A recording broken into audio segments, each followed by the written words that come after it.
BNP নেতা ইশরাকের সঙ্গে কি সম্পর্ক সেটা তো আমি বলতে পারবো না, কিন্তু এখানে অপুকে ইউজ করে একটা দল নিজেদের স্বার্থ হাসিল করতে চাইছে কাউকে দাবানোর জন্য, এবং এটা তো সবার কাছে ক্লিয়ার। কোন দল সেটা তো আমি বলতে পারবো না, তাই না? 31 তারিখ রাত 11:30টার পর থেকে 7টা পর্যন্ত ওকে যে বন্দি করে রাখলো, ওইখানে ওর যে স্বীকারোক্তি নিল, এই স্বীকারোক্তিটা নিল কারা? এবং গোপীবাগ কার বাসা? গোপীবাগ কার বাসা? ইশরাক ভাইয়ের বাসা না? এবং অপুকে তো ইশরাক ভাইয়ের বাসার সামনে থেকেই ধরছে। এবং আপনারা দেখেন কয়েকটা ছবি টবি ঘুরে বেড়াচ্ছে, এগুলো তো সব ইশরাক ভাইয়ের বাসাতেই। তো এখানে তো বলার সন্দেহর কিছু নাই যে অপুকে নিয়ে ইশরাক ভাই জোরপূর্বক এগুলো করাইছে।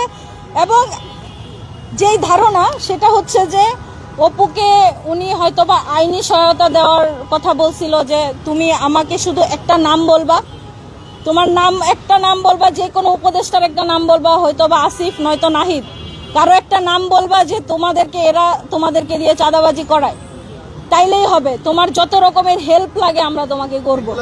উনি বলছে যে আমি পুরাপুরি ফেসে গেছি, এটা আমি বুঝতেই পারি না, আমি নিজে যা ওইখানে এইরকম সিচুয়েশনে পড়ে যাব। আমি জানতামই না যে ওইখানে রিয়াদ টাকা নিতে গেছে, বা ওই আঙ্কেলও আইসা রিয়াদকে টাকা দিবে, এগুলো অপু জানতোই না। অপু গেছে শাম্মী আহমেদকে ধরার জন্য, এটাই ওর উদ্দেশ্য, আর কোনো উদ্দেশ্য ছিল না। ঠিক আছে, এখন এই 31 তারিখের রাতে থেকে সকাল 7টা পর্যন্ত এই সময়টাতে অপু গোপীবাগে ছিল। গোপীবাগ থেকে অপুকে অ্যারেস্ট করছে। আপনারা ডিবির কাছ থেকে খোঁজ খবর নেন, ওনারাই তো বলবে ওরা কোত্থেকে নিয়ে আসছে। ওয়ালটন এখন দেশের সীমানা পেরিয়ে পৌঁছে গিয়েছে 50টিরও বেশি দেশে। ওয়ালটন, ঘরে ঘরে বিশ্বজুড়ে।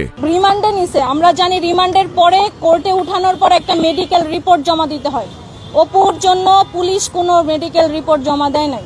আমরা আবেদন করছিলাম মেডিকেল করার জন্য, সেটাও গ্র্যান্ট করে নাই। এই হচ্ছে অবস্থা। অপুকে মেরে রক্তাক্ত করে ফেলছে, ছেলেটা ঠিকমতো দাঁড়াইতে পারে না। হসপিটালেও কালকেও হচ্ছে 10 মিনিটের ফোন কল থাকে প্রত্যেক আসামির জন্য সপ্তাহে একবার। অপু আমাকে গতকালকে ফোন দিছিল, বলল সকালবেলা মেডিকেল টিম তার চিকিৎসা করে গেছে, তাকে মেডিসিন দিয়ে গেছে, তার অবস্থা খুব একটা ভালো নয়। না, আমাকে ওইরকম কোনো কিছু বলে নাই, কারণ আমি অলরেডি অবগত যে অপু কোথায় ছিল। অপু ছিল গোপীবাগে, আপনার সাদেক হোসেন খোকার যে বাসা, হ্যাঁ, সেখানে অবস্থানরত ছিল অপু সারা রাত। সেখানে ওই স্টেটমেন্টগুলো দিছে, এই স্টেটমেন্টটা ওই বাসা থেকে, এটাই সত্যি। অপুকে তুলে নিয়ে গেছে, নিয়ে গিয়ে ওইখানে সারা রাত দফায় দফায় ওর ভিডিও ধারণ করছে, একটু একটু করে অ্যাড করছে, এবং এই 14 দিন মাথায় এসে সেটা ভাইরাল করছে। কেন করলো? এতদিন কেন করে নাই? এবং আপনারা প্রশ্ন করতে পারেন যে আপু আপনি এতদিন কেন এগুলো সামনে আনেন নাই?